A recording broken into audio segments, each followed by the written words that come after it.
आपके सीने के अंदर धड़कता है, ये कभी गलत फैसले नहीं लेता। जब आपको किसी चीज़ में कन्फ्यूज़न हो, तन्हाई में अपने दिल से पूछना, तू बता फैसला क्या होना चाहिए, तो तेरा दिल जो फैसला देगा वो सच्चाई का फैसला होगा, वो हक की तरफ फैसला होगा। हमने पूछा क्या हम तरक्की कर गए, तो अंदर से आवाज़ आई, गुलफाम दुनिया ने तरक्की की होगी लेकिन तुम तरक्की नहीं किए, तुम पीछे हट गए। दुनिया ने की होगी तरक्की, कोई कहता है मैंने चांद का चक्कर लगा दिया, कोई कहता है मैंने जमीन से पेट्रोल निकाल दिया, कोई कहता है मैंने जमीन के मादनियात को तलाश लिया, कोई कहता है मैंने लोहा आसमान में उड़ा दिया, कोई कहता है मैंने मोबाइल के जरिए पूरी दुनिया को मुट्ठी में कर लिया।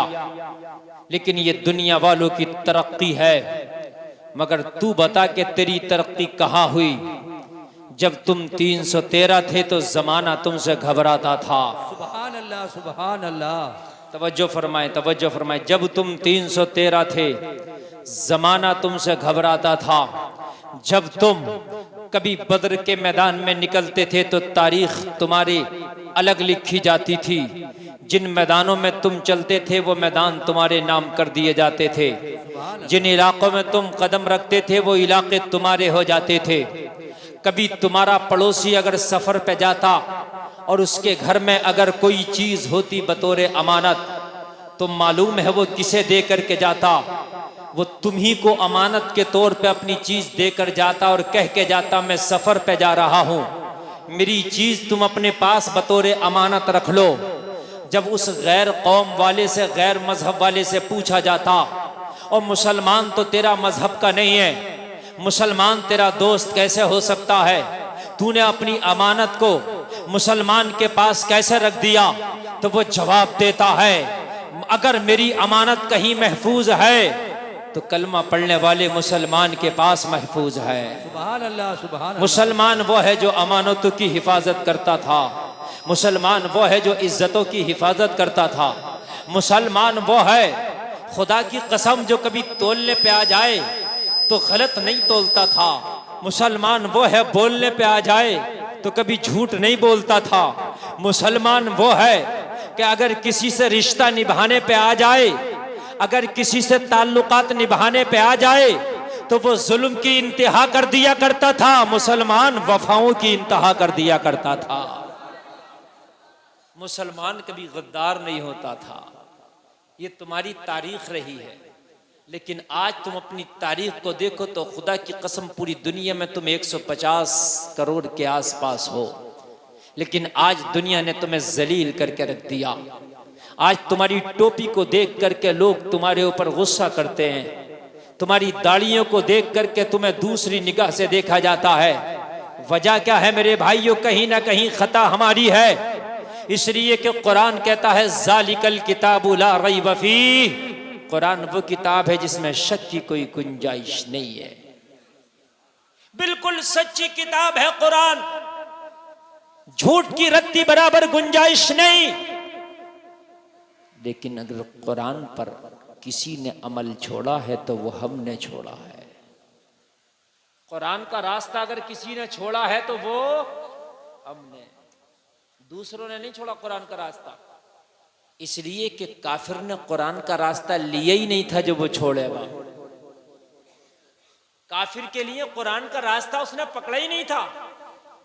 काफिर पे नमाज नहीं है, काफिर पे रोजा नहीं है, काफिर पे हज नहीं है, काफिर पे ज़कात नहीं है, उसके लिए वो अहकाम नहीं जो अहकाम हमारे लिए है। कुरान में जो अहकाम उतारे गए वो ईमान वालों के लिए। फिर कुरान ने कहा ये वो किताब है जिसमें शक की गुंजाइश नहीं। फिर क्या कहा, हुदल लिल मुत्तकीन, इसमें परहेजगारों के लिए हिदायत है। तुम्हारे लिए हिदायत बताई, राह भटकों के लिए नहीं, तुम्हारे लिए हिदायत, बेईमानों के लिए नहीं, तुम्हारे लिए हिदायत, झूठों के लिए नहीं, तुम्हारे लिए हिदायत। कुरान तुम्हारे लिए हिदायत, उन्होंने कुरान को छोड़ा तो उन्होंने पकड़ा ही कब था? कुरान तो तूने पकड़ा था, कुरान को तूने छोड़ा। और जब तूने कुरान को छोड़ा तो अल्लाह की रहमत ने तुझसे मुंह मोड़ लिया है और आज तू तबाह बर्बाद होकर रह गया। आज मेरी तकरीर सुनना, हम तरक्की क्यों नहीं कर पा रहे हैं? वजह क्या है? मुसलमान, तेरी तरक्की माल से नहीं है, तेरी तरक्की आमाल से है। कान खोल कर सुने, मेरे नबी फरमाते अमीर वो नहीं कि जिसका माल ज्यादा है, नबी फरमाते अमीर वो है जिसका नाम आए आमाल अच्छा है। जिसका नाम आए अमाल अच्छा है। माल वाले को नबी नहीं फरमाया, नबी ने फरमाया वो गरीब है जिसकी उम्र लंबी है और आमाल थोड़े हैं। नबी ने फरमाया वो अमीर है जिसकी उम्र लंबी है और आमाल अच्छे हैं। वो अमीर है, वो अमीर है। तुम चाहते हो कि तुम्हारे घरों में अमीरी आए तो शादी करो तो नेक लड़की का इंतखाब करो। माल कार फ्रिज वॉशिंग मशीन नहीं है। मेरे नबी ने फरमाया वो है माल कि जो दुल्हन बन के तेरे घर में आए, सजदों में रो रो के अपने रब को मनाए। खुदा की कसम ये है माल। नई दुल्हना के सजदों में अपने रब को रो रो के मनाए। जो दुल्हन आकर के सजदों में रब को मनाएगी, मुझे बता उस घर में रब की रहमत ना बरसेगी तो क्या बरसेगा? उससे रब राजी ना होगा तो क्या होगा? अगर उसी दुल्हन ने रो रो के अपने रब को राजी कर लिया और उसने दामन फैला के कह दिया मेरे मौला, मेरे शोहर ने माल को नहीं बल्कि मेरे आमाल को तरजीह दिया है, ए मेरे मौला मेरे शोहर को किसी से पीछे ना रखना, मेरे शोहर को अमीरी अता कर दे, माल अता कर दे। अगर इसकी जबान से दुआ निकल गई, अल्लाह माला माल कर देगा। जोर से बोलो।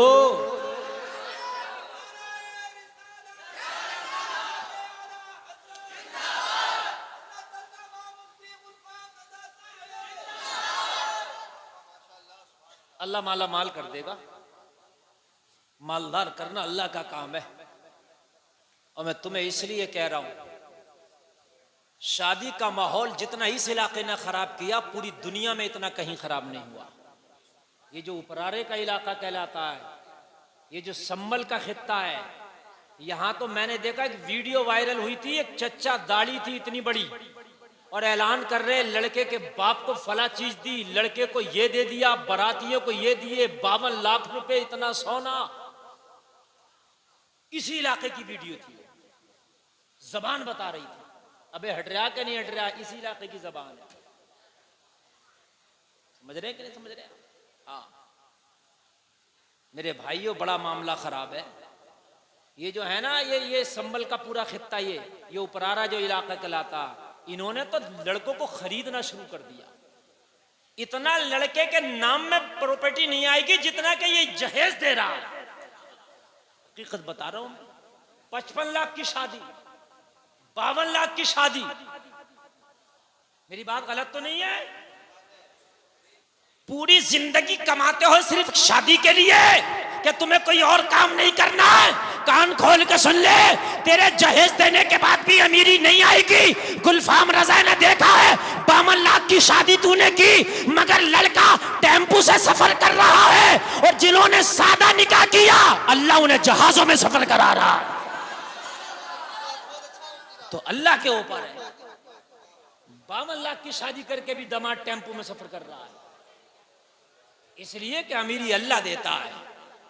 52 लाख की शादी करके टेम्पू में सफर कर रहा दामाद, और जिसने सादा निकाह किया अल्लाह उसे जहाजों के सफर करा रहा है। अमीरी अल्लाह के अता करने से। जरा होश के नाखून लो, होश के नाखून। तुम्हारी कौम तबाह होती चली जा रही है। तुम्हारी बच्चियां गैरों के कॉलेज, गैरों के स्कूलों में पढ़ती हैं, तुम्हारे पास कोई कॉलेज और स्कूल नहीं, तुम्हारे पास कोई अच्छा इदारा नहीं। क्या है तुम्हारे पास? लड़के के बाप को बुलेट दे रहा, लड़के को बुलेरो दे रहा, मुंह छुपर को कर रहा, तुझे शर्म नहीं आती?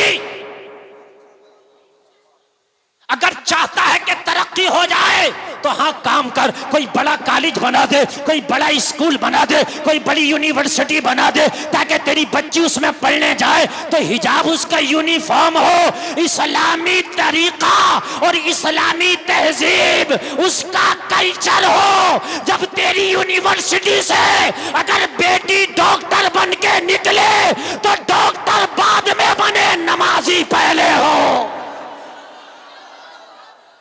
आवाज बढ़ाओ ऑपरेटर साहब, आवाज बढ़ाओ, आवाज जितना शुरू में था बढ़ाइए। इंजीनियर बाद में बने बच्चा, डॉक्टर बाद में बने, नमाजी पहले बने। कान खोल के सुनो, प्रोफेसर बाद में बने, नमाजी पहले बने। मेरे भाई तुम्हारे पास कहां है तालीमी इदारे? और फिर रोते हो कि हमारी बच्चियों से बुर्के उतरवाए जाते हैं स्कूलों में, हमारी बच्चियों से हिजाब उतरवाया जाता है स्कूलों में। तो तुम अपने स्कूल क्यों नहीं बना लेते? क्यों नहीं बना लेते अपने स्कूल? बनाओ ना। ये सम्मल इलाका इतना बड़ा स्कूल बना दे अगर ये चाहे। इतना माल है इन लोगों के पास कि टीएमयू छोटा पड़ जाए। माल कम नहीं है, मगर माल दिखाएगा, मालदारी दिखाएगा तो शादी में दिखाएगा। मदरसे का चंदा लेने पहुंच जाओ तो जान निकल जाएगी। कहेगा मौलाना इस साल तो कोई हिसाब ही नहीं है। बिल्कुल यूनिवर्सिटी बनाएगी ये कौम जो मदरसे को चंदा देने में इसकी जान निकल जाए। मस्जिद के इमाम की जो कौम तनख्वाह टाइम से न दे पाती है वो यूनिवर्सिटी बनाएगी। हाय लोगों, तुम कहां चले गए?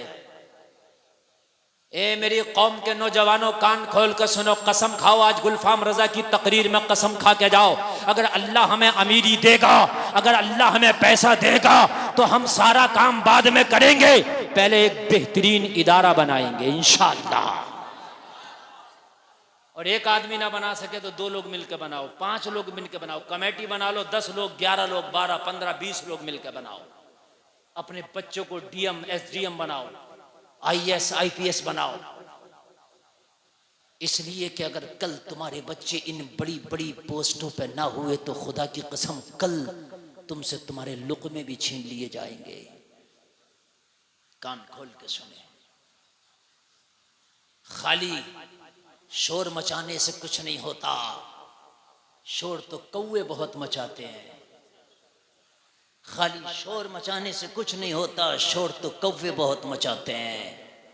खाली भूंकने से कुछ नहीं होता, भूंकते तो कुत्ते भी, गलियों के कुत्ते भी बहुत हैं। मेरे भाई कुछ करने से होगा। और तालीम बहुत बड़ा बिजनेस भी है। अगर आप कॉलेज खोलोगे तो ऐसा नहीं है दुनिया की होड़ में पीछे रह जाओगे, बल्कि दुनिया की होड़ में, माल में भी सबसे आगे जाओगे। आप देख रहे स्कूलों में बच्चों के, जहां तुम्हारे बच्चे अच्छे स्कूलों में पढ़ रहे हैं, लाइन लगा के फीस दे रहे हो आप। बात है कि नहीं? किसी का काम कर दो मजदूरी पे तो उसके घर पहले चक्कर लगाते हो जाके, मेरे पैसे दे दे। कई दिन चक्कर लगाने में पैसे देता है, लेकिन अच्छे स्कूल में महीना बाद में पढ़ाएगा स्कूल वाला, फीस पहले जमा कराएगा। और तुम जमा करते हो जाके, लाइन लगा के जमा करते हो लाइन।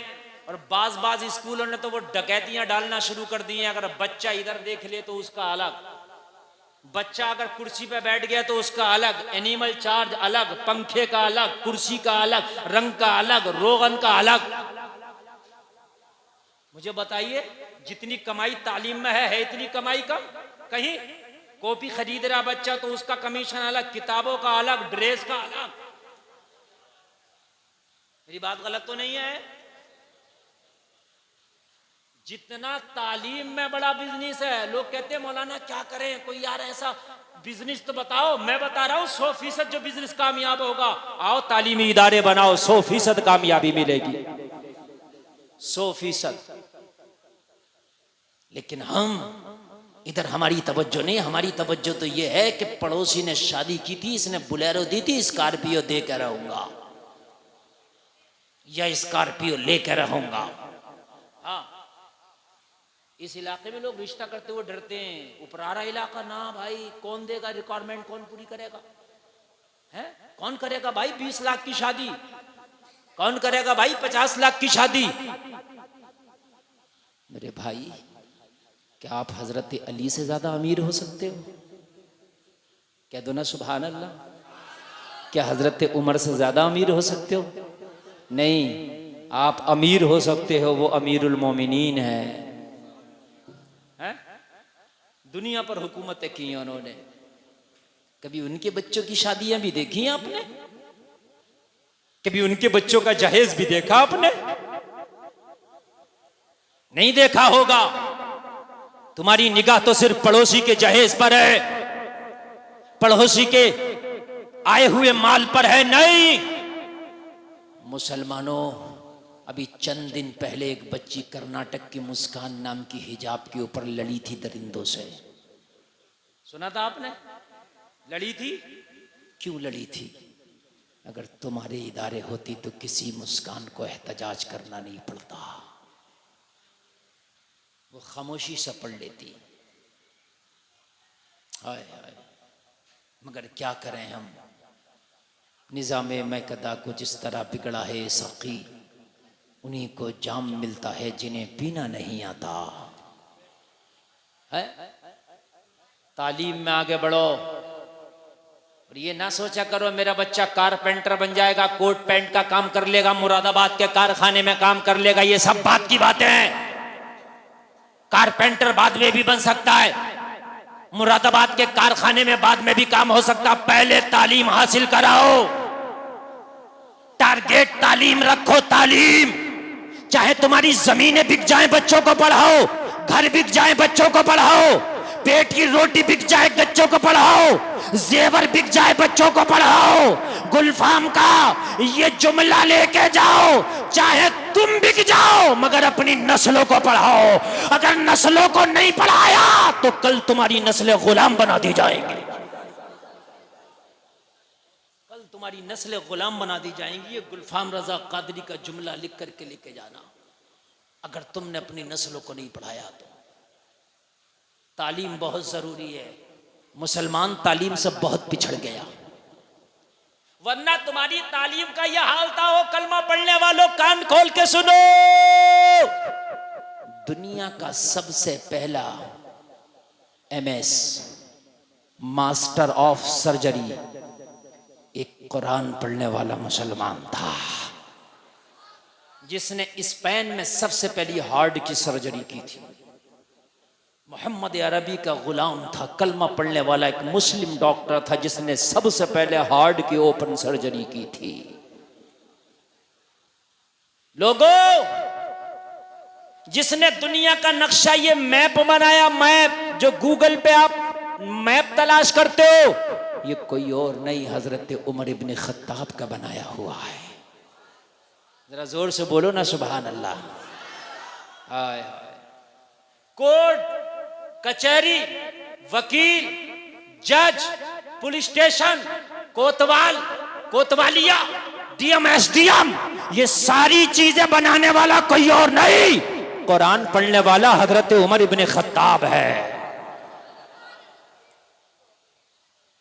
कोर्ट तुम्हारा बनाया हुआ, आज जज कोई और है?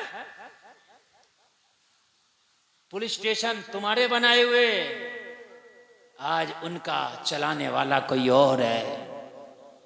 आप कहते हो हमारे बच्चों को तो नौकरी नहीं मिलेंगी, पढ़ा के क्या करेंगे। लोगों, तालीम इसलिए हासिल नहीं की जाती कि नौकरी मिले, तालीम हासिल करके नौकरियां नहीं बल्कि हुकूमतें मिलती हैं। तालीम हासिल करके नौकरी नहीं बल्कि हुकूमतें मिलती हैं। तालीम हासिल तो करें, थोड़ी देर प्यासे रह जाओगे तो कोई बात नहीं है, करबला आ रहा, थोड़ी देर बर्दाश्त करें आप। तालीम हासिल इसलिए मत करो कि नौकरियां मिलेंगी, नौकरी ना मिले। मेरी गारंटी है, जाहिल रह के नौकरी मिलती है, बगैर पढ़े लिखे खुद ब खुद नौकरी मिलेगी।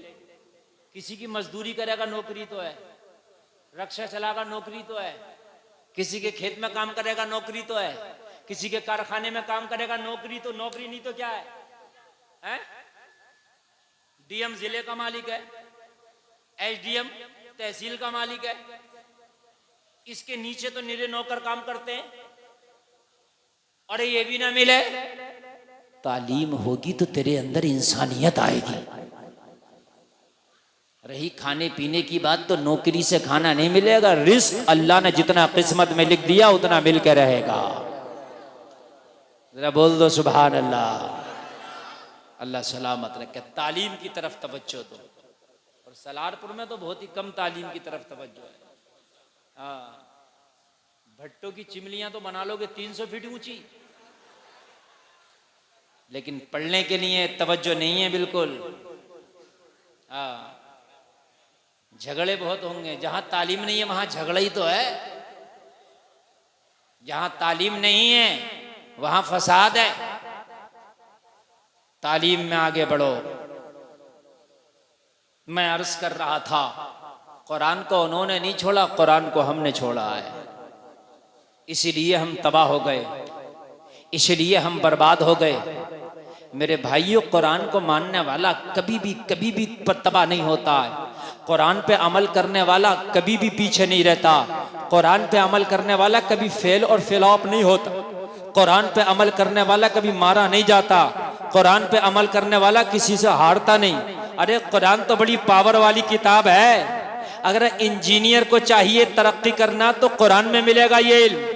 अगर डॉक्टरी का इल्म चाहिए तो कुरान में मिलेगा।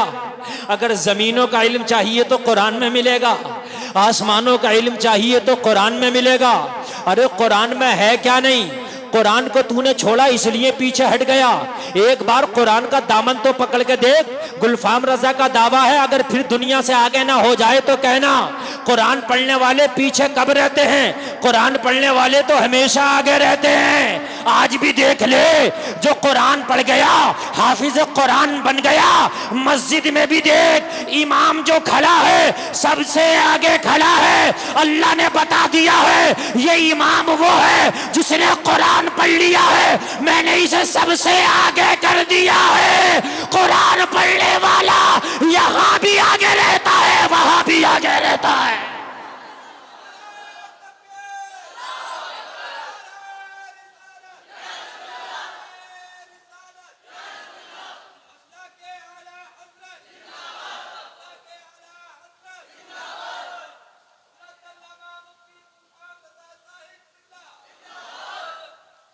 बताइए, आलिम दीन को आप मुसल्ले इमामत पे खड़ा करते कि नहीं करते? आगे है कि नहीं है? एक डॉक्टर है और एक आलिम है या हाफिज। अब दोनों को एक चारपाई पे बैठना, सराहना पैतियाना होता कि नहीं होता? बोलिए, डॉक्टर साहब सराहने बैठेंगे या हाफिज साहब को बैठाएंगे? जबकि डॉक्टर साहब ने बड़ी महंगी डिग्री की है, 1 करोड़ में होती है MBBS। क्यों मेरे भाइयों? ये हाफिज जी बेचारे, इन्हें तो कभी कपड़े धुले हुए मिल गए, कभी वो भी ना मिले है। मदरसों में बड़ी गुर्बत होती है। लाइट आ गई तो हवा मिल गई मदरसे के बच्चों को, वरना बेचारे गर्मी में ही पढ़ रहे हैं। उनके लिए कहां AC कूलर फ्रिज का इंतजाम है, जनरेटर का इंतजाम है। लेकिन बेटे खामोश, लेकिन अगर बैठने का नंबर आएगा तो 1 करोड़ की डिग्री करने वाला डॉक्टर हाफिज कुरान से कहेगा हजरत सराहने बैठे। अल्लाह दुनिया में दिखा रहा है, देखो मैंने कुरान पढ़ने वालों को आगे बढ़ा दिया है। याद रहे, बोलो ना सुभान अल्लाह। अब मुझे बताइए, जब दुनिया में इनके मर्तबों के ये हाल है तो मैदान महशर में क्यों ना होंगे? कुरान हमने छोड़ा है। हम कहते हैं कि लोग कुरान को बदलने की कोशिश कर रहे हैं। यार लोगों से क्या शिकवा? किसी की ताकत है कोई कुरान को बदल दे? खाली की बेवकूफ़ी कर रहे हैं, खाली की हम बेवकूफ़ी कर रहे हैं। वो यार कोई ये कहे कि मैं समंदर का सब पानी पी जाऊंगा तो डरने की जरूरत है हमें? एक आदमी कह रहा है हाँ है, पी लेगा कोई समंदर का पानी? यार कह रहा है तो कहने तो बकवास कर रहा है, समंदर का पानी पी लेगा, पेट फट जाएगा। बात है कि नहीं है? पेट फट जाएगा, पी लेगा पानी। कोई ये कहे मैं समंदर का पानी पी जाऊंगा, तुम करो चलो एहतजाज करो, कहीं पी ना जाए, कहीं पी ना जाए। अरे बेवकूफ, ये एहतजाज करने की बात है? अरे ये तो अकल में आ रही है, नहीं पी सकता, इसकी औकात नहीं है समंदर को पी जाए। गुलफाम का जुमला नोट कर लो, समंदर का पानी पीना नामुमकिन है, लेकिन एक वक्त फर्ज कर लो, ऐसा हो सकता है कोई समंदर को पी जाए मगर कोई कहे मैं कुरान को बदल दूंगा, ये नामुमकिन है, ये नहीं हो सकता। बन के फानूस जिसकी हिफाजत हवा करे वो शमा के बुझे जिसे रोशन खुदा करे। कोई नहीं बदल सकता कुरान को। इन्ना नहनु नज़्ज़लना ज़िक्र व इन्ना लहू लहाफ़िज़ून। अल्लाह फरमाता है कि हमने कुरान को नाजिल किया और हम ही इसकी हिफाजत करेंगे, हम ही इसकी हिफाजत करने वाले हैं। अल्लाह जिसकी हिफाजत करे क्या उसको कोई मिटा सकता है? बोलिए। एक चला था कुरान को बदलने के लिए, वसीम रज़वी, अल्लाह ने उसे ही बदल दिया है? वसीम रज़वी से तयागी कर दिया। बोलो बदल गया? कौन बदलेगा कुरान को? कुरान को कोई नहीं बदल सकता। तुम्हें इसे रोकने की जरूरत नहीं है कि नहीं बदलने देंगे, ना अमल करने की जरूरत है। ये तुम्हें एहतजाज करने की जरूरत नहीं है कि नहीं बदलने देंगे, ना इसकी हिफाजत तो अल्लाह ने जिम्मेदारी ले ली है, ये तेरा काम ही नहीं है। तुम्हें ये चीखने की जरूरत नहीं है कि कुरान नहीं बदलने देंगे, ना बड़े आए बदलने वाले, कोई आज नया थोड़ी है, ये पहले भी तो आए थे, उनकी हड्डियां तक गल गई। तुझे कुरान पे अमल करने की जरूरत है। तुम्हारी बेटियां आज बाजारों में बेपर्दा नजर आती है, ये कुरान की धज्जियां नहीं उड़ाई जा रही हैं तो क्या हो रहा है? वो तो सिर्फ कहता हम कुरान बदलेंगे, और हमने कुरान के अहकाम को अपने घरों में बदल दिया है। वो तो कह रहे हैं हम बदलेंगे, मगर हमने जो कुरान पे अमल करने के जो अहकाम थे, कुरान ने कहा था पर्दा करो, हमारी बच्चियां बेपर्दा घूम रही हैं। कुरान ने कहा था शराब हराम है, हमने शराब को अपने लिए हलाल कर लिया। कुरान ने कहा था सूद हराम है, हम खूब सूद खा रहे हैं। मुझे बताएं, ये चीज कुरान को हम कहते हैं कि नहीं बदलने देंगे, यार इस चीज पे ना जा। कुरान पे अमल कर ले, कुरान को तो कोई बदल ही नहीं सकता, तू अपने आप को बदल ले। ए बच्चों, बेटा खामोश रहो बच्चों, सारे लोग बोले जरा सुभान अल्लाह। तुम अपने आप को बदल लो, वरना कान खोल के सुनो। अल्लाह ने फरमाया था हजरत मूसा अलैहिस्सलाम से, ए मूसा, जब मैं अपने बंदों से नाराज होता हूं तो मेरी कुछ निशानियां हैं। क्या हैं? कुछ क्या निशानियां? सुनो। अर्ज की मौला तेरी नाराज होने की निशानी क्या है? तो हजरत मूसा से मेरा रब फरमा रहा, मूसा जब मैं अपने बंदों से नाराज होता हूं तो बेमौसम के बारिशें करता हूं। जरूरत नहीं होगी बारिश होगी, जरूरत होगी तो नहीं होगी। और अभी मालूम है आपको, इतनी बारिशें हो रही हैं, इतनी बारिशें हो रही हैं, ऐसा कहर बपा है, ऐसा कहर बपा है, इतने तूफान और सैलाब आ रहे हैं कि लोगों की बिल्डिंगें तहस नहस होकर रह गई। देख रहे हो ना खबरों में आप। बस ये यूपी की शादी यहाँ कुछ शांति है, वरना कारें ऐसे बह के जा रही है, ऐसे बह रही है जैसे कागज की नाव पानी में तैरती है, ऐसे कारें बह रही हैं। लोगों के दो माला मकान तहस नहस हो गए, लोगों के पिलर और भीम वाले मकान, बड़ी बड़ी मजबूत बिल्डिंगें जमींदोज होकर रह गई।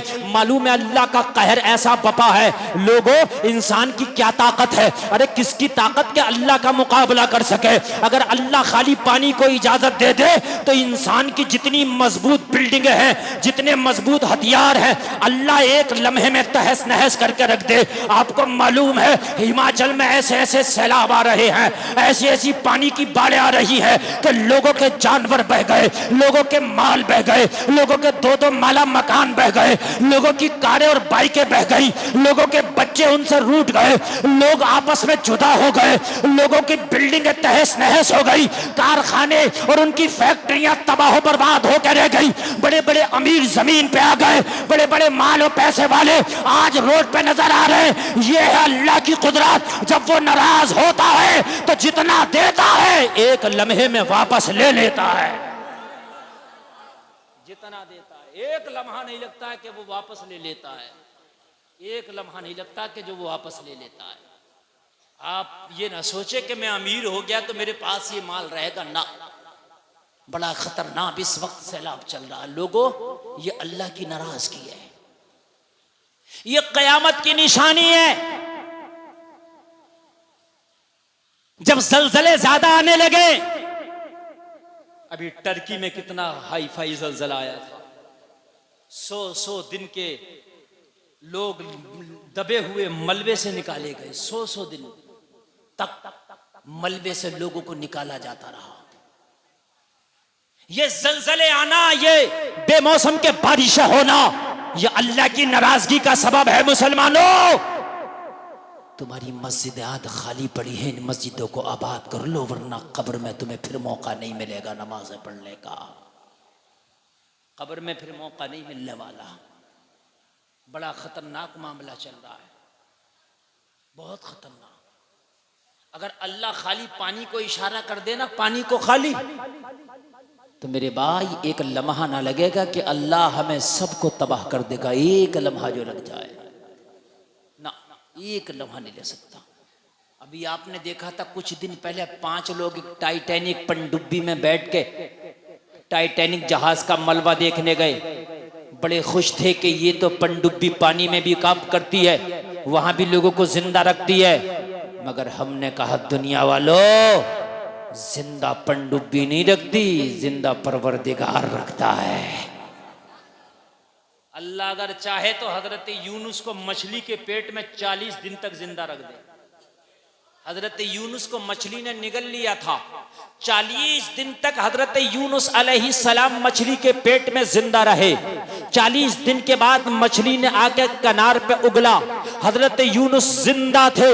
लोगों, अगर अल्लाह चाहे तो 40 दिन तक यूनुस को मछली के पेट में जिंदा रख दे, अल्लाह चाहे तो पनडुब्बी में जाने वालों को मार दे। ये है रब, ये है खुदा, ये है परवरदिगार। कभी भरोसा मत करना इन बिल्डिंगों पर। लोग पहले छप्पर के घर बनाते थे, कच्चे घर बनाते थे, सरिया नहीं होता था, भीम पिलर नहीं होता था। चाचा से पूछो, इनके बचपन में बनते होंगे, जवानी में भी बनते होंगे। कोई सरिया नहीं, कोई भीम नहीं, कोई पिलर नहीं, मगर पहले के लोग ज्यादा मजबूत होते थे, उनके घर भी खूब चलते थे। मगर लोगों, आज बहुत सरिया और पिलर भीम लगा के तुम मकान बना रहे हो, मगर हमने देखा एक जलजला आया, तेरा मकान भी जमींदोज हो गया। एक तूफान आया, तेरी पावर वाली बिल्डिंग भी जमीन पे गिर गई। अरे लोगों, तेरे पिलर बिल्डिंग को नहीं रोकते हैं, बिल्डिंग वो रोकती है जिसे अल्लाह रोकता है। हजार साल पुरानी आपको इमारतें दिखा दूंगा जिसमें एक सरिया नहीं है और एक सीमेंट की चुटकी नहीं है। 1000 साल पुरानी इमारत, एक सरिया नहीं, मसाला नहीं, ना कंकरी ना बजर फीट, खाली चुनिया ईंट के मकान बने हुए हैं। आज भी पुराने किले जाकर के देख लो, लाल किले में एक भी सरिया नहीं निकलेगा, जाओ जाके देख लियो। कोई भीम नहीं, कोई पिलर नहीं।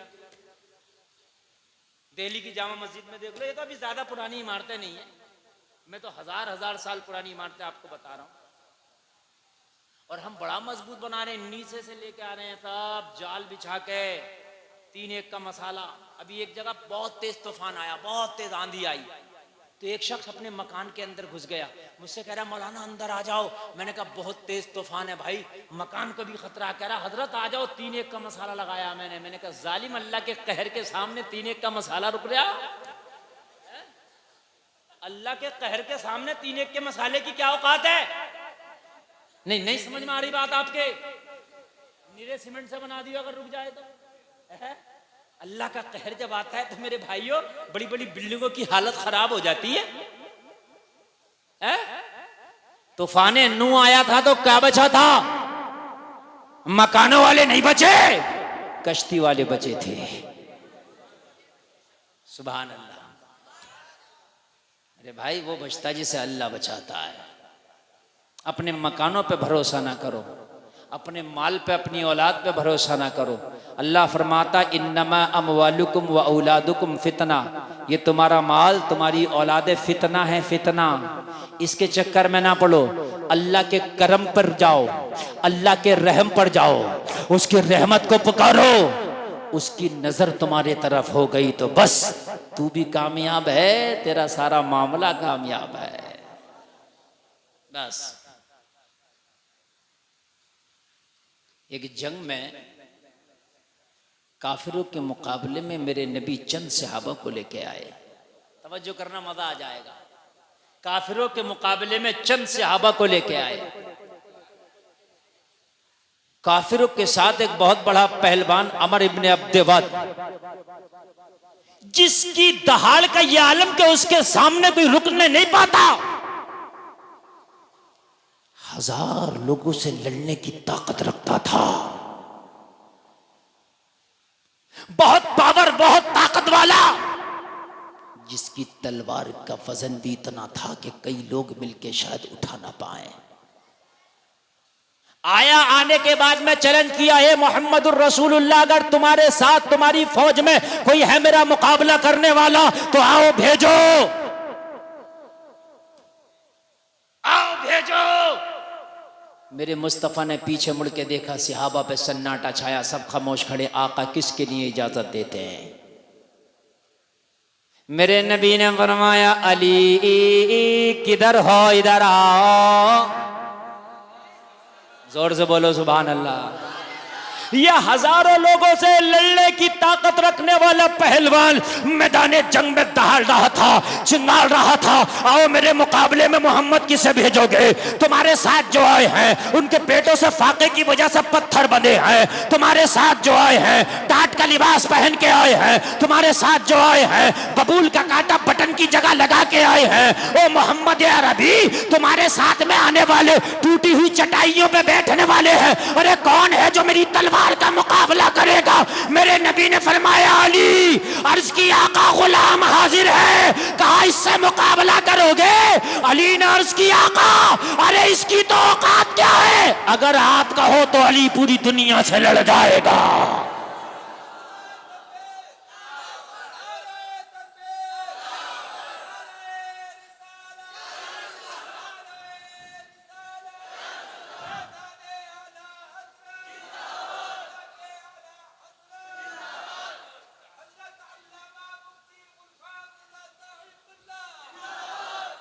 हालात ऐसे थे कि पहलवान इतना ताकतवर था कि उसका कोई मुकाबला करने की ताकत और जसारत नहीं रखता था। जिस मैदान में कदम रखता था उसको देख के लोग पहले ही अपने आप को सरेंडर कर दिया करते थे। जिस मैदान में वो निकल आता था वो जंग अपने नाम कर लिया करता था। बड़ा पावर वाला नामी गिरामी पहलवान था। मगर मेरे नबी ने फरमाया अली मैं तुम्हें आगे करता हूं, क्या मुकाबला कर लोगे? अर्ज की या रसूलल्लाह अगर आप इजाजत दें तो अली जमाने से लड़ जाए। कह दो ना यार सुभान अल्लाह, अली दुनिया से लड़ जाए। ये आया पहाड़ जैसा कदो कामत रखने वाला शख्स, ये आया अज़ीमुल जुस्सा, ये आया पहाड़ जैसी काठी रखने वाला। और हजरत अली कदो कामत में जरा नाटे थे, पस्त कद थे। क्या थे? पस्त कद थे हजरत अली। आज लोग देख रहे थे आज मुकाबला बड़ी टक्कर का होगा। काफिर सोच रहे थे ये अली क्या मुकाबला करेंगे इसका, ये तो अली से बड़ा हाई फाई लग रहा है। मगर इसे पता नहीं था कुरान पे अमल करने वाला, कुरान को मानने वाला, कुरान का दामन थाम के आगे बढ़ने वाला, मोहम्मदुर रसूलुल्लाह की शरीयत पे अमल करने वाला किसी को खातिर में नहीं लाता है, किसी को खातिर में नहीं लाता है। जरा गौर करना, जरा गौर करना। अल्लाह हिम्मत देता है कुरान पढ़ने वालों को, बड़ी हिम्मतें अल्लाह देता है। सब कुछ हिम्मत पर होता है। 30 दिन का रोजा रखते हो, 30 दिन भूखे रहते हो, ये हिम्मत की बात है। ये अल्लाह हिम्मत देता है, हिम्मत की बात है। मौला अली आगे बढ़े, ये आगे बढ़ा, दोनों तरफ की फौजों पे सख्ता तारी है। खामोशी से इस मुकाबले को देखा जा रहा था। आज मुकाबला शेर खुदा का है, आज मुकाबला हैदर कर्रार का है, आज मुकाबला फातह खैबर का है, आज मुकाबला हसनैन करीमैन के वालिद का है, आज शोहरे बुतूल से मुकाबला है, आज दमादे रसूल से मुकाबला है। यार जरा बोलो ना सुभान अल्लाह। जिसने बच्चों में सबसे पहले कलमा पढ़ा, आज उससे मुकाबला है। जमाना देख रहा था इसका रिजल्ट क्या आएगा। लोगों, जंग शुरू हो गई। पहलवान ने हजरत अली पे आगे बढ़ के वार किया, कभी तलवार से वार करता, कभी नेजा से वार करता। हजरत अली उसके हर वार को अपने ढाल पर रोकते चले जा रहे हैं, उसके हर वार को अपने ढाल पर रोकते चले जा रहे हैं। कभी तलवार से वार करता, अली की ढाल पर रुक जाता, कभी नेजे से वार करता, अली की ढाल पर रुक जाता, कभी आगे बढ़ के वार करता, अली रोक लेते, कभी पीछे हट के वार करता, अली फुर्ती से उसके वार से अपने आप को बचा लेते। बहुत देर हो गई, वो वार करते करते सारे वार कर दिया। हजरत अली ने फरमाया, जितना वार तुझे आता है सारे वार कर लेना, अपना जी भर लेना, आज मुकाबला अली से है, ये ना कहना कि मौका ना दिया। सारे वार कर लिया। हजरत अली ने निगाह उठा के मेरे नबी की तरफ देखा, नबी के हाथ उठे हैं, नबी दुआ कर रहे हैं, मौला अली को कामयाबी अता कर दे। इतना देखा अली ने, आगे झपट के जुल्फ़िकार का एक ऐसा हैदरी वार किया कि एक ही वार में मौला अली ने इस पहलवान को 2 टुकड़े में बांट दिया।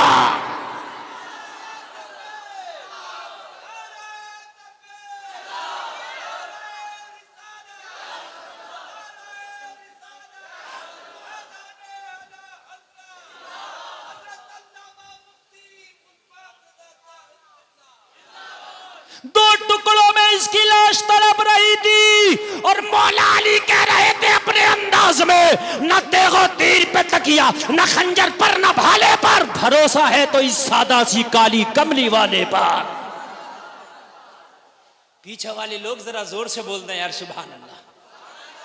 मैं उस पहलवान का जिक्र कर रहा हूं कि अगर आज भी अली का नाम ले लो ना तो बुढ़ापे में जवानी के असर आ जाते हैं। बोलो ना अली, जोर से बोलो, या अली, या अली, या अली। जो अली को बोलता है अल्लाह ताला उसके घर से मुश्किल को टाल देता है। तवज्जो है। अल्लाह ने फरमाया, मूसा जब हम नाराज होते हैं तो हमारी निशानी है कि बारिश बेमौसम के करते हैं, और दूसरी निशानी सुनो, अल्लाह ने फरमाया मूसा जब हम अपने बंदों से नाराज होते हैं तो कंजूसों को दौलत दे देते हैं, बखीलों को दौलत दे देते हैं। किसको? बखीलों को। बड़ी डींगा मार रहा होगा, मस्जिद की गुल्लक में 10 रुपए डालने के लिए इसका हिसाब नहीं है। वैसे डींगे इतनी मार रहा है कि मौलाना अल्लाह का करम है, एक प्लाट तो मुरादाबाद में लिया पड़ा। हाँ, और मौलाना थार की बात चल रही है, नंबर लगा दिया। तो मस्जिद की गोलक जुमा के दिन आ गई तो 10 रुपए नहीं निकलने इससे। ये हाल है तो ये कंजूसी नहीं है तो क्या है? ये बुखालत नहीं है तो क्या है? मैं बताऊं किसे कहते हैं सखावत? लोगों प्लाट खरीद लेना रे अपने लिए, तो अपने बच्चों के लिए तो कुत्ते और बिल्ली भी जीते। कुत्ता भी अपने बच्चों के लिए कुछ ना कुछ सोचता है, बिल्ली भी अपने बच्चों को सोचती है कि शिकार मार के अपने बच्चों को दे दूं, परिंदा भी अपने बच्चों को चोंच में लाके चुग्गा देता है। अगर तू अपने बच्चों के लिए जी रहा तो कुत्ता बिल्ली से बढ़ के नहीं है। इंसान वो है जो दूसरों का दर्द रखता हो सीने में। इंसान वो है जो दूसरों का बड़ी डींगे मार जाता है अभी। और मस्जिद के रजिस्टर में देखो तो धड़ी तीन बार से नहीं दी है, 3 बार से धड़ी मस्जिद के रजिस्टर में अगर जाकर के देखो तो। समझ रहे हैं? बातें बना रहा मेरे भाइयों। सखावत ये नहीं है, सखावत ये तेरे दस्तरखान पे कोई गरीब खा जाए, ये सखावत है। तेरे दस्तरखान पे कोई गरीब आके खा ले, ये सखावत है। किसी ईद के मौसम पे, त्योहार के मौसम में तेरे पैसे से किसी गरीब को एक जोड़ा कपड़ा बन जाए, ये सखावत है। जरा जोर से बोलो ना सुभान अल्लाह। ये सखावत है। हफ्तावारी बाजार करते हो ना, वीकली। हर गांव में कहीं ना कहीं का बाजार होता है, शहर में भी लोग बाजार करते हैं, जो राशन पानी लाते हैं। किसी गरीब का भी खामोशी के साथ मुकम्मल बाजार करके अपने पैसे से ला दिया कर। और जब शाम ढला करे ना, जब लोग अपने अपने घरों में दाखिल हो जाया करें, जब कोई देखने वाला ना हो ना, तो वो उसका बाजार करके लाया हुआ सामान चुपके से उसके घर में पहुंचा दिया कर। ये सखावत है। यहाँ तो 10 रुपए दे के अगर मस्जिद के मैक में मौलाना ने ऐलान ना लगाया तो फटा फिरा, हजरत मेरा तो नाम ही ना आया। ये बात बता रहा हूं मेरे भाइयों, बात समझने की है, समझने की बात है। ये सखियों के काम नहीं है, ये कंजूसों के काम है। 10 रुपए दे के जो दुनिया को सुनाना चाह रहा है। सखावत तो वो है कि इस हाथ से दे तो दूसरे हाथ को खबर ना हो।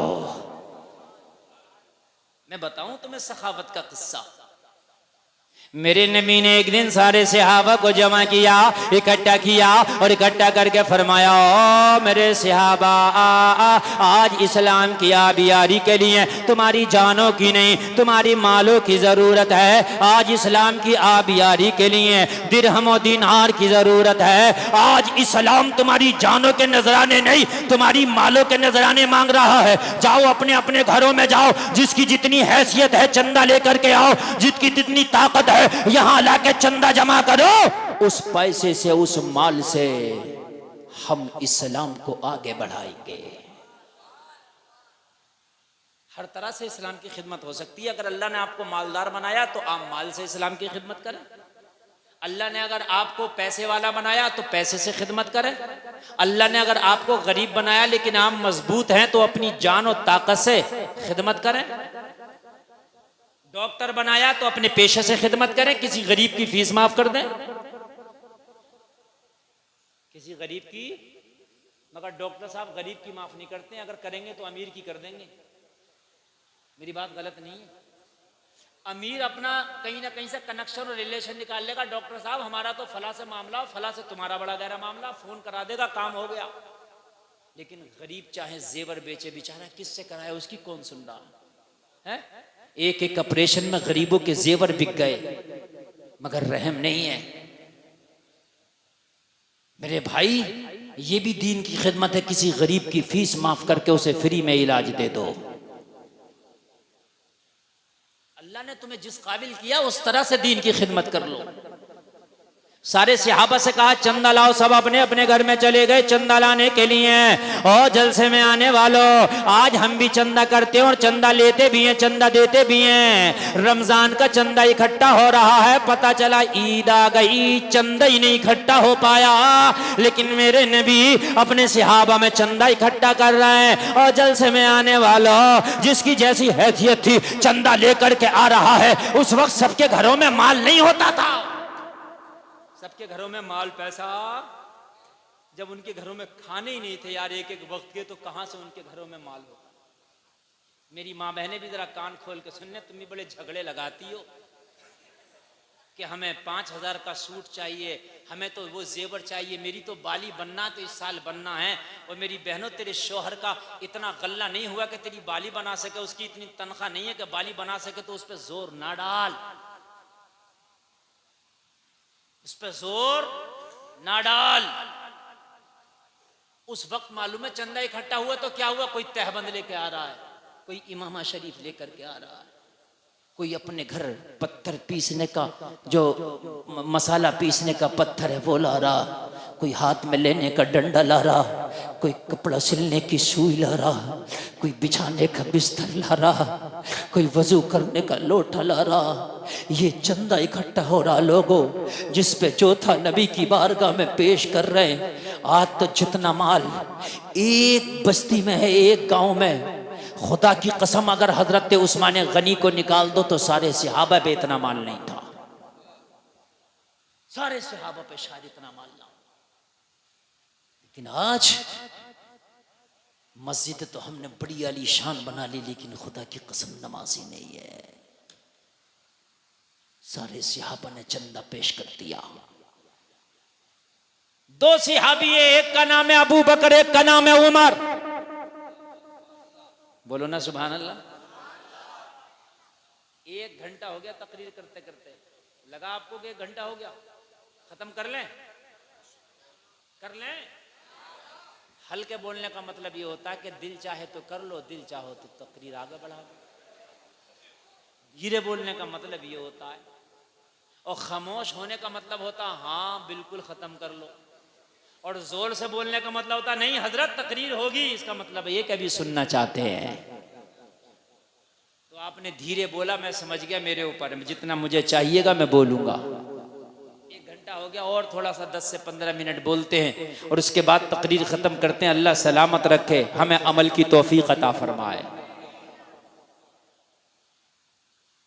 2 सहाबी सब चंदा लाए, कोई बिस्तर लाया, कोई पत्थर लाया, कोई सुई लाया, कोई डंडा लाया, कोई अपने घर का जरने का चराग ले आया, कोई चराग का तेल ले आया, कोई पगड़ी लाया, कोई तहबंद लाया, कोई जूता लाया, जिसके जो हैसियत थी, जो माल था लेके आया। ये 2 सहाबी हजरत उमर, हजरत अबू बकर सिद्दीक। लोगों गौर करो, हजरत उमर अपने घर में गए, घर वालों से कहा सारा माल इकट्ठा कर लो। सारा माल इकट्ठा करने के बाद हजरत उमर ने फरमाया इसके 2 हिस्से कर लो। सारे माल के 2 हिस्से कर लिए गए, घर का जितना माल था उस सब माल का 2 हिस्सा करने के बाद हजरत उमर एक हिस्सा पोटली में बांधे, और बांधने के बाद मेरे नबी की बारगाह में ले आए। क्या किया? मेरे नबी की बारगाह में ले आए। हजरत उमर वो हैं, हजरत उमर की बीवी ने किसी काम के लिए कहा हजरत उमर से, तो आपने फरमाया उस काम के लिए तो पैसे की जरूरत है, कहां से आएगा? तो बीवी ने कहा उमर मैंने कुछ बचा के रख लिया खर्चे से। अल्लाह अकबर। आगे से लेके पीछे देख रहा, सुनना, मैंने खर्चे से, जो आप मुझे खर्चा देते हो घर का, मैंने उस खर्चे से कुछ बचा के रख लिया है, तो जो काम मैं कह रही हूं वो इस पैसे से कर लो। हजरत उमर ने काम तो नहीं किया, घर से निकल के शोर मचाना शुरू कर दिया, लोगों उमर की तनख्वाह कम करो, लोगों उमर की तनख्वाह कम करो, लोगों उमर की तनख्वाह कम करो, ज्यादा है, इसलिए कि पैसा उमर के खर्चे से बच रहा है। ये है मेरा उमर। लोगों उमर की तनख्वाह कम करो, मुझे आज पता चला कि मेरे घर पैसा बच रहा है, उमर इसका हिसाब कैसे देगा? ये है मेरा उमर, ये है मेरा उमर। आज हमारे हाल ये हैं, जितना भी मिल गया हम कह रहे हैं हमें मिले ही क्या है। बहुत कीमती और कांटे की बात बता रहा हूं, मेरी बातों पे अमल करोगे इंशाल्लाह तबान होगा। ये सुना होगा शराब पी के बर्बाद हो गया, सुना है कभी? सुना चच्चा, हमने बहुत सुना है, शराब पी के बर्बाद हो गया, जुआ खेल के बर्बाद हो गया, सट्टा खेल के बर्बाद हो गया, सुना कि नहीं सुना? लेकिन कभी नहीं सुना होगा मस्जिद बना के बर्बाद हो गया, मदरसा बना के बर्बाद हो गया, हज करके बर्बाद हो गया, है? नहीं सुना होगा। आपने कभी नहीं सुना होगा मदरसा बना के बर्बाद हो गया। बल्कि अगर कोई मदरसा बना ले तो लोग कहते हैं मजे आ रहे हैं मौलाना को, चाहे बेचारा कैसे भी चला रहा, मगर लोग यही कहेंगे मजे आ रहे हैं। चलो खैर, तुम्हारी नजर में मजे तो आ रहे हैं, बात है कि नहीं? मजे तो आ रहे हैं भाई, ठीक है। दीन में खर्च करके कभी बर्बाद नहीं हो सकते, दुनिया में खर्च करके बर्बाद हो जाओगे, दीन में खर्च करके बर्बाद नहीं होगा। अल्लाह 70 गुना बढ़ा के 700 गुना बढ़ा के मैदान महशर में उसका बदला अता फरमाएगा। हजरत उमर ने सारा माल 2 हिस्से किया, एक हिस्सा घर वालों से कहा तुम्हारे लिए और कहा एक हिस्सा रसूलुल्लाह के लिए। जोर से कह दो, सारे माल का हिसाब लगा के आधा हिस्सा मेरे नबी की बारगाह में ले आए। और आज उमर खुश हो रहे हैं, आज मेरा चंदा सबसे बढ़ जाएगा, आज मेरा चंदा सबसे आगे होगा। अल्लाह अल्लाह, आज उमर का नाम 1 नंबर पे आ जाएगा।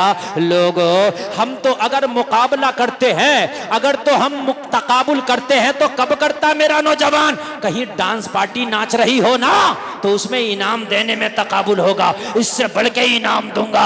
हाय, अगर तकाबुल करना है तो नेकियों में कर, अगर तकाबुल करना है नमाजों में कर, अगर मुकाबला करना है कुरान पढ़ने में कर, अगर मुकाबला करना है हज करने में कर, अगर मुकाबला करना है दीन पे अमल करने में कर, दुनियादारी में मुकाबला ना कर। अगर मुकाबला करना है तो दीनदारी में मुकाबला कर।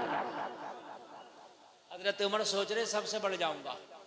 हजरत अबू बकर सिद्दीक का नंबर आया, मेरे नबी ने फरमाया अबू बकर कहाँ है, यारे गार कहाँ है? जो गार में मेरा यार था वो कहाँ है? यारे गार। बड़ों में सबसे पहला कलमा पढ़ा हजरत अबू बकर ने। सबसे पहले कलमा किसने पढ़ा बड़े लोगों में? हजरत अबू बकर ने। बड़े समझदार थे आप पहले से ही, बहुत समझदार लोग, पहले ही आपकी बातों का एतमाद करते थे। सब कहते थे अबू कहाफा का बेटा हर फैसला बड़ी सोच समझ के लेता है, इसीलिए तो सबसे पहले कलमा पढ़ा, ताकि मक्का वाले ये ना कह सके कि मोहम्मद पे तो बेवकूफ ईमान ला रहे हैं। जब हजरत अबू बकर ने कलमा पढ़ा तो सारा मक्का कह रहा था अरे अबू कहाफा का बेटा कलमा पढ़ लिया है, मोहम्मद की बातों में दम नजर आता है, दम नजर आता है। अबू कहाफा का बेटा कलमा पढ़ लिया, इसलिए कि अबू बकर बड़े समझदार शख्सियत का नाम था। मेरा अबू बकर कहाँ है, यारे गार कहाँ है? नबी ने फरमाया, जब इतना कहा तो हजरत अबू बकर पोटली लेके हाजिर हैं, सर पे पोटली रखी। हजरत अबू बकर लब्बैक या रसूल अल्लाह, गुलाम हाजिर है आका। नबी ने फरमाया अबू बकर चंदा लाए हो?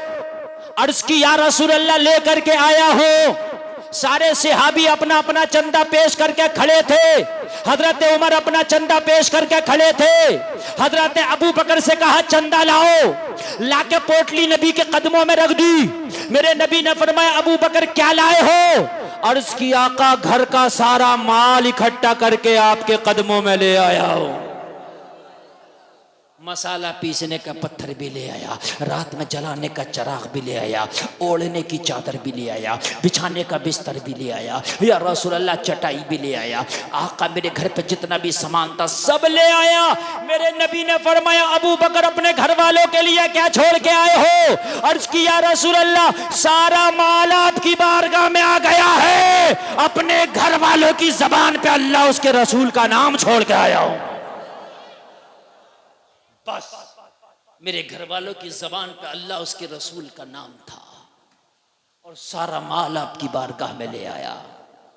बड़े बड़े अमीरों के इतने नाम नहीं है जितना नाम मेरे अबू बकर का है।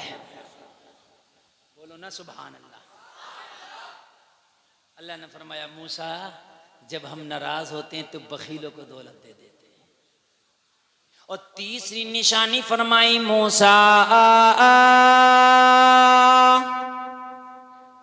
जब हम नाराज होते हैं तो ना अहलों को बड़ी बड़ी कुर्सियों पे बिठा देते हैं, बड़े बड़े पद दे देते हैं, बड़े बड़े पद।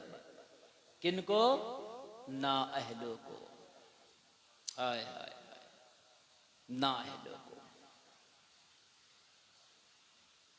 जो जुल्म करते हैं कमजोरों पर, आज कुर्सियां उनको दे दी जाती हैं। वरना मालूम है आपको कुर्सियां किनको मिलती थी?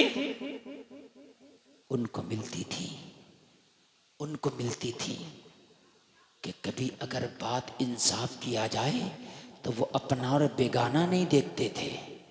चेहरा देख के इंसाफ नहीं करते थे, बल्कि मुकदमा सुन के जो उसकी सच्चाई होती थी उसके मुकाबले में अपना और गैर नहीं देखते थे, बल्कि जो कुरान का फैसला होता था वो फैसला देते थे। अल्लाह जो फैसला देते थे। लोगों, ये क़यामत की निशानियां हैं और अभी वक्त इससे भी ज्यादा खराब आएगा, इससे भी ज्यादा। एक वक्त ऐसा आएगा, ऐसा एक वक्त आएगा, ऐसा एक वक्त आएगा कि सांस लेना मुश्किल हो जाएगा। बहुत खतरनाक वक्त आएगा। मेरे भाइयों, अपने अमाल का जायजा लेके अपने आप को सुधार लो। नाअहलों को बड़ी बड़ी कुर्सियां देते हैं। अल्लाह ने फरमाया ये क़यामत की निशानी और अल्लाह के नाराज होने की निशानी है। और एक आखिरी निशानी सुन लो। अल्लाह ने फरमाया मूसा, जब हम अपने बंदों से नाराज होते हैं तो उनसे सजदों की तौफीक छीन लेते हैं। बात समझ में आ रही है?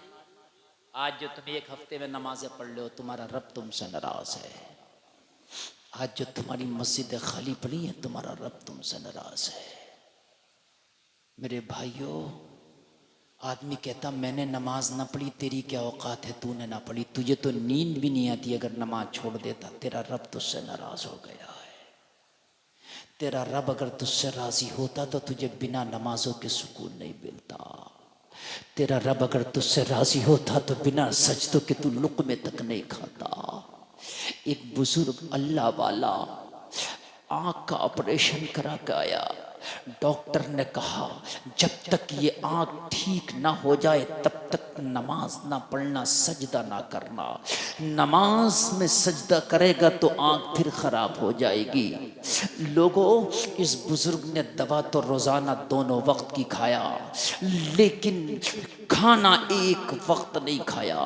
घर वालों ने पूछा कि तू खाना क्यों नहीं खाता है, सू खाने से क्यों मुंह मोड़ लिया है? जवाब दिया, शर्म आती है जब उसका सजदा नहीं कर सकता तो उसका रिस्क किस मुंह से खाऊं। शर्म आती है, उसका सजदा नहीं कर सकता तो उसका रिस्क कैसे खाऊं। शर्म आती है। अल्लाह सजदों की तौफीक अगर छीन ले तो सोच लेना वो नाराज हो गया हमसे। उसे राजी करो। और राजी कैसे होगा? वो सजदों से ही राजी होगा। अल्लाह को अगर राजी करना सबसे आसान तरीका सजदे करो, सजदों से वो राजी हो जाता है। आंखों में अश्क ले आओ, वो कतरा अश्क का जो उसके खौफ से तेरी आंख में आया हो, मैदाने महशर में जहन्नम की आग को बुझा देगा।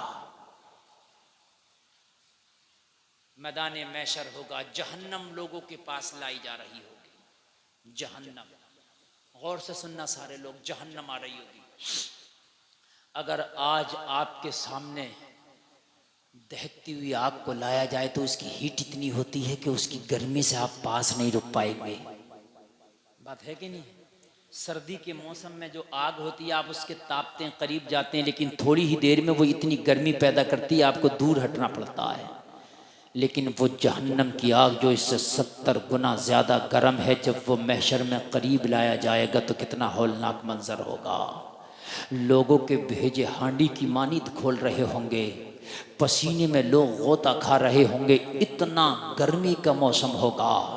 अगर आज तो लोगों 45 डिग्री पे टेम्परेचर हो जाए तो हमें सुकून नहीं मिलता। लोगों, हम घरों से बाहर निकल के भागे फिरते हैं, एसी तलाश करते हैं, फैन और कूलर तलाश करते हैं, लेकिन मैदान महशर में जो जहन्नम की गर्मी है उसे डिग्री से भी नहीं नापा जा सकता। गुलफाम रजा ये नहीं बता सकता कि उसका टेम्परेचर कितना डिग्री होगा, इसलिए कि मैं उसके बताने से कासिर हूँ। कोई मशीन दुनिया में ऐसी नहीं बनी जो महशर में जहन्नम की आग का टेम्परेचर नाप सके। और मेरे भाइयों जरा गौर तो कर ले, जब वो आग करीब लाई जाएगी तो जहन्नमी चीख रहे होंगे मौला इसे रोक ले, लेकिन जहन्नम करीब से करीब तराएगा, रुकने का नाम नहीं लेगा। नमाजियों को आगे कर दिया जाएगा और नमाजियों अपनी नमाजों का वास्ता दे दे के जरा इस जहन्नम को रोको। नमाजी आगे आके कहेंगे ओ जहन्नम हमारे सजदों का वास्ता रुक जा, हमारी नमाजों का वास्ता रुक जा, लेकिन जहन्नम करीब से करीब तर होती चली जाएगी। लोग जरा गौर करो, हाजियों को आगे किया जाएगा हज का वास्ता, दो लोग रोको, हज का वास्ता दिया जाएगा, जहन्नम नहीं रुकेगी। और लोगों कारियों को आगे किया जाएगा, अपनी तिलावत का वास्ता दे के रोको, लेकिन जहन्नम आगे आके चली जाएगी, नहीं रुकेगी।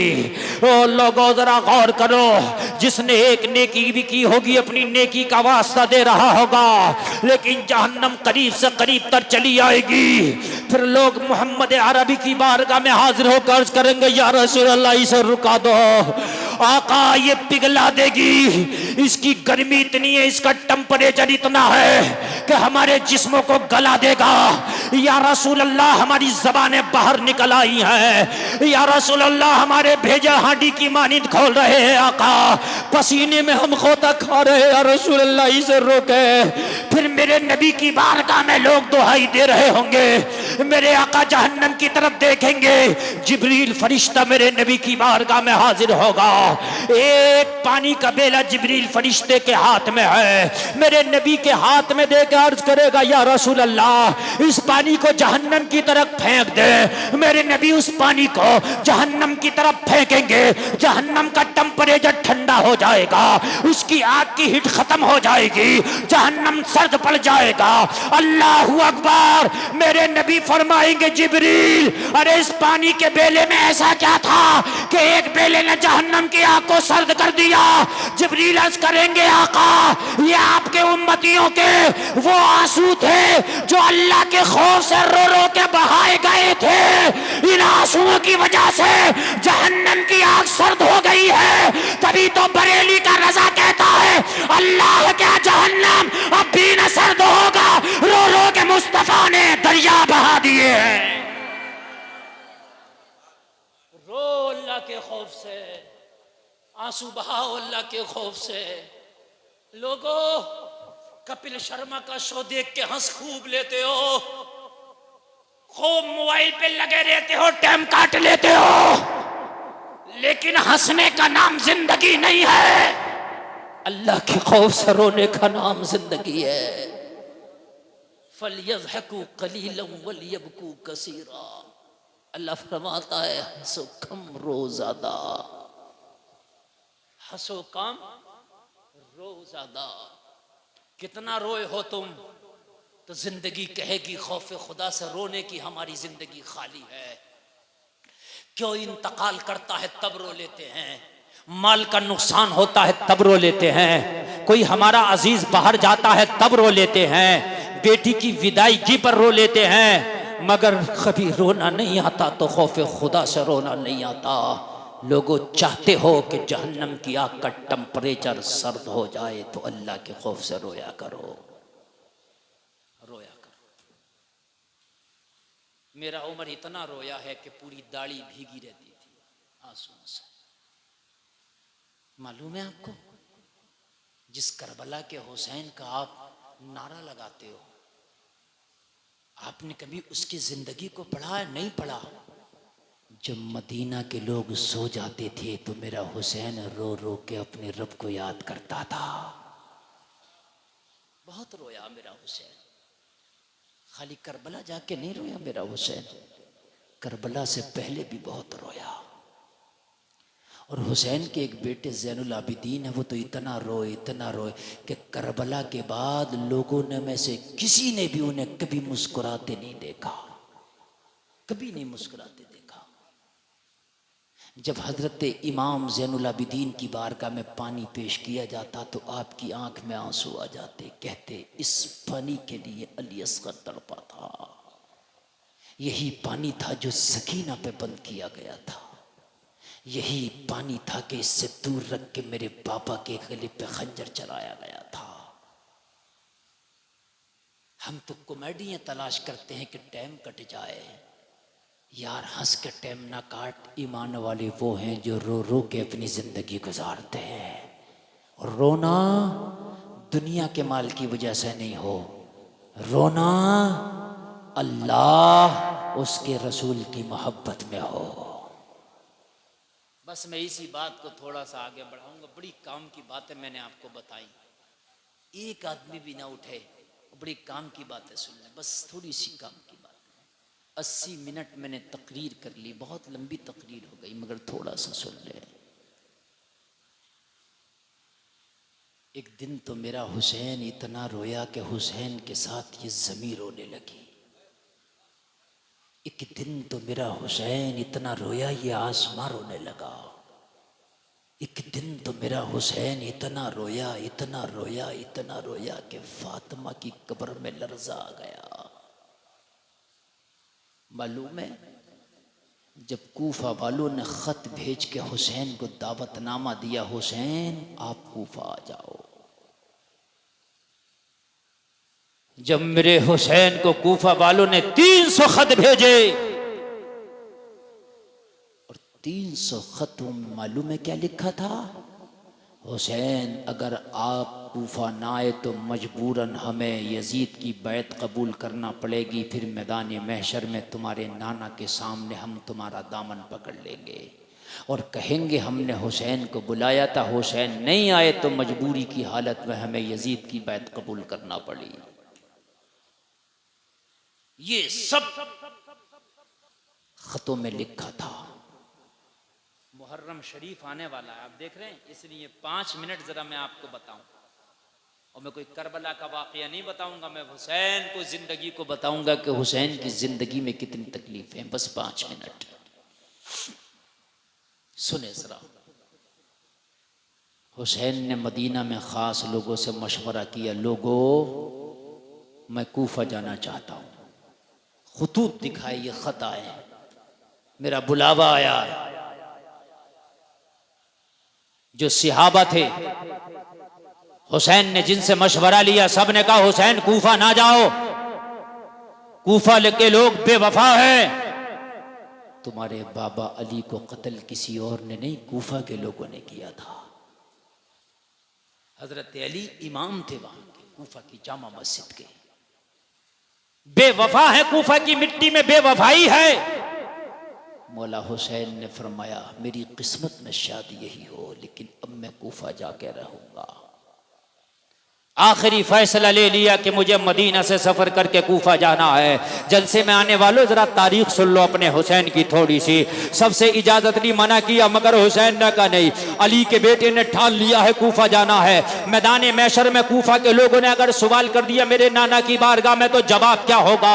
मैंने यजीद से डरना नहीं है, यजीद के दबदबे से मुझे नहीं डरना है, मुझे नाना की शरीयत का पास रखना है। हजरत हुसैन ने जाने का इरादा ही कर लिया। और जाना क्या था, लोगों क़यामत से कम ना था। यार मदीना छोड़ना क्या किसी के लिए क़यामत से कम होगा? अभी हाजी लोग वापस आ रहे हैं हज करके, जाओ किसी हाजी से मिलने के लिए जाना। जलसे में आने वालों, जितने भी हाजी हज करके आए ना, उनसे मिलने के लिए जाना। और गुलफाम के इस जुमले का अंदाजा करना, उन हाजियों से कहना कि तुम मदीना कितने दिन रहे? वो कहेगा 8 दिन या 10 दिन। 40 नमाजों के लिए बस हाजियों को मदीना लेके जाया जाता। कितनी नमाजों के लिए? सिर्फ 40। वो हाजी मदीने में पैदा नहीं हुआ, मदीने में जवान नहीं हुआ, मदीने में उसका घर नहीं, खानदान नहीं, रिश्तेदार नहीं, सिर्फ 8 दिन के लिए मदीना गया था। 8 दिन के लिए लेकिन इस हाजी से पूछना कि कसम खा के सीने पे हाथ रख के बताना हाजी बाबा, जब तू 40 नमाजें पूरी करके 1 हफ्ते के बाद जब तुझे ये खबर मिली थी कि हाजियों चलो अब मदीना छोड़ के मक्का चलो, तो तेरे दिल की कैफियत क्या थी? खुदा की कसम हर हाजी कहेगा कि जब हमें ये खबर मिली थी मदीना छोड़ना है तो हमारे दिलों पे एक बिजली गिर गई थी। और हाजी ये बताते हैं कि जब मदीना छोड़ रहे थे तो हमारी आंखों में आंसू थे। हर हाजी यही कहता है। ये मेरी बात गलत हो तो हाजी आ रहे ताजा ताजा पूछना जाते हैं। और ये पूछना हाजी तुझे कसम है ये बता कि तू 40 दिन के सफर पे गया था, तू मिना भी गया, तू मुज़दलिफा भी गया, सफा मरवा भी दौड़ा है, तूने कंकरे भी मारी है, तू आबे ज़मज़म भी पिया है। ओ हाजी तूने तवाफ़े काबा भी किया है, तूने मकाम इब्राहिम पे 2 रकात नमाज भी पढ़ी है, तूने हजर अस्वद को भी छुआ है, उसे भी चूमा है, तूने कुर्बानी भी किया है। सबसे ज्यादा गम तुझे किस बात का हुआ? हर हाजी कहता है मुझे सबसे ज्यादा गम मदीना छोड़ने पर हुआ था। सबसे ज्यादा गम मदीना छोड़ने का हर हाजी कहता है। यार जो 8 दिन मदीना रह जाए वो मदीना छोड़े तो वो चीख मारता है। यार जो 1 हफ्ता रहे 40 नमाजें मदीने में पढ़ ले वो मदीना छोड़ना उसे गवारा ना हो। पाकिस्तान का एक शख्स आया मदीना शरीफ में उम्रा करने के लिए। मदीना शरीफ में बिल्लियां हैं, कभी जाना तो देखना, वहां बिल्लियां पाई जाती हैं। एक बड़ी खूबसूरत बिल्ली थी, देखा और देख करके दिल में चुभ गई। कुछ लोगों का शौक होता है पालने का। सोचने लगा जब मैं अपने मुल्क जाऊंगा तो इस बिल्ली को जरूर ले जाऊंगा। लोगों उस शख्स का बयान है कि उसी रात जब मैं सोया तो ख्वाब में मोहम्मद रसूलुल्लाह का दीदार हुआ। ख्वाब में दीदार हुआ और नबी गुस्से से चेहरे को फेरे हुए हैं। चेहरा नहीं करते इसकी तरफ, गुस्से से चेहरे को फेरे हुए हैं। अर्ज की या रसूलल्लाह क्या खता हो गई कोई गुलाम से? आका गुस्से से चेहरे को फेर क्यों लिया? मुस्तफा ने फरमाया तूने दिल में इरादा किया मेरे दर पे रहने वाली बिल्ली को लेके जाएगा, उसने शिकायत की है आका इसे समझा दो, मैं आपका दर नहीं छोड़ना चाहती, मैं आपके टुकड़ों पे पलना चाहती हूँ, मैं यही जीना चाहती हूँ, यही मरना चाहती हूँ, आका मैं आपकी चौखट नहीं छोड़ना चाहती हूँ। आला हजरत ने भी कहा है तेरे टुकड़ों पे पले गैर की ठोकर पे न डाल, झिड़कियां खाए किधर छोड़ के सदका तेरा। झिड़कियां खाए किधर छोड़ के सदका तेरा। यार बिल्ली नबी का दर छोड़ना गवारा ना करे। 40 नमाजें पढ़ने वाला हाजी नबी का दर छोड़ना गवारा ना करे। जिस हुसैन की सारी जिंदगी की नमाज़ें मस्जिद नबवी में हुई हूं उसको मदीना छोड़ना कितना मुश्किल हुआ होगा। जरा कलेजे पे हाथ रख के सोचो एक बार। खाली करबला सुन लेते हो, करबला रोते हो, रोने की बात भी आंखों में आंसू आते हैं यार।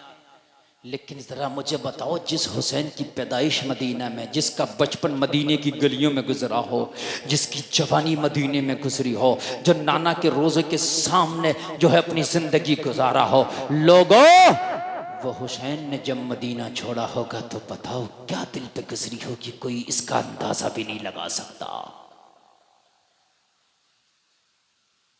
हुसैन की रुखसती मदीना से कुछ इस तरह की है।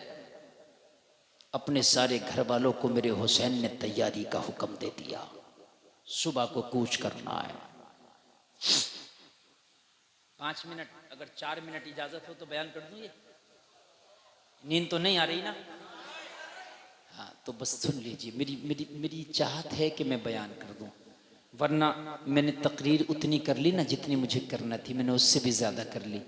ये आपकी मोहब्बत है, मैं 1.5 घंटा बोल चुका हूँ, बस 5 मिनट या 4 मिनट सुन लें।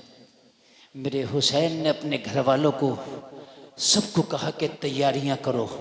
सारे घर वालों ने सामान बांध लिया। उन घर वालों में अली असगर भी है, उसमें ज़ैनुल आबिदीन भी है, उनमें सकीना भी है, बहन ज़ैनब भी है, भांजा आनो मोहम्मद भी हैं। मेरे हुसैन ने अपने घर वालों को सबको कहा सुबह निकलना है, सब इकट्ठा हो जाओ।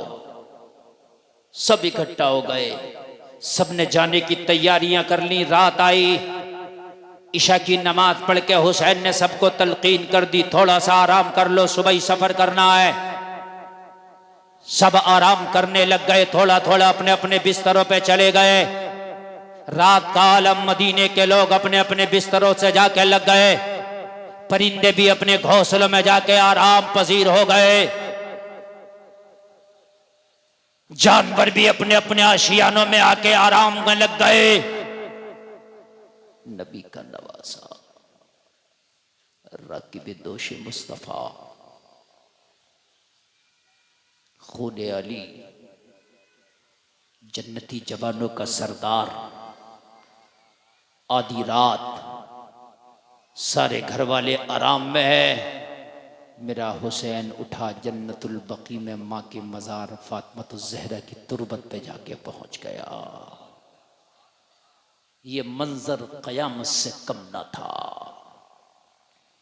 हाजी 40 दिन के बाद मदीना आए तो चीख मारता है, जिस हुसैन का नाना मदीने में हो, जिस हुसैन की माँ फातिमा का मज़ार मदीने में हो, जिस हुसैन का भाई हसन मुजतबा मदीना में हो, उस हुसैन का मदीना छोड़ने की बारी आई तो क्या गुजर रही होगी।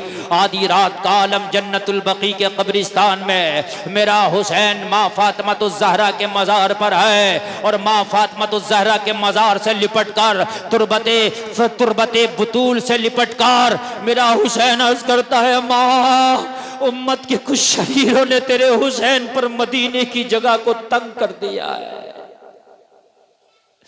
माँ, हुसैन ऐसे आलम में आ गया है कि अब मदीने में रहना हुसैन के लिए बड़ा मुश्किल है। सुबह को तेरा हुसैन अब मदीना छोड़ रहा है।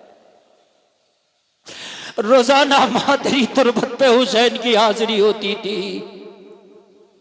रोजाना हुसैन जन्नतुल बकी में आके माँ तेरी तुरबत को देख के दिल को ठंडा कर लिया करता था, लेकिन अब हुसैन को ये मदीना छोड़ना है। माँ, हुसैन के लिए दुआ कर दे कि कुर्बला के उस बेआबो किया मैदान में हुसैन से बड़े बड़े इम्तिहान से गुजारा जाएगा। हुसैन से कभी अली अकबर मांगा जाएगा, माँ कभी अली असगर मांगा जाएगा, माँ कभी कासिम मांगा जाएगा। बड़ी सख्तियों से हुसैन को गुजारा जाएगा।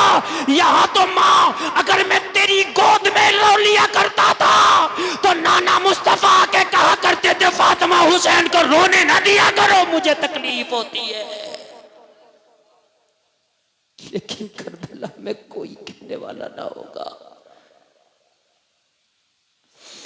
माँ, तारीख तक कहता है कि हुसैन की कपकपी वाली आवाज ने जन्नतुल बकी में ऐसा आलम कर दिया था, ऐसा लगता था कि जैसे फातिमा की कब्र में जलजला आ गया हो।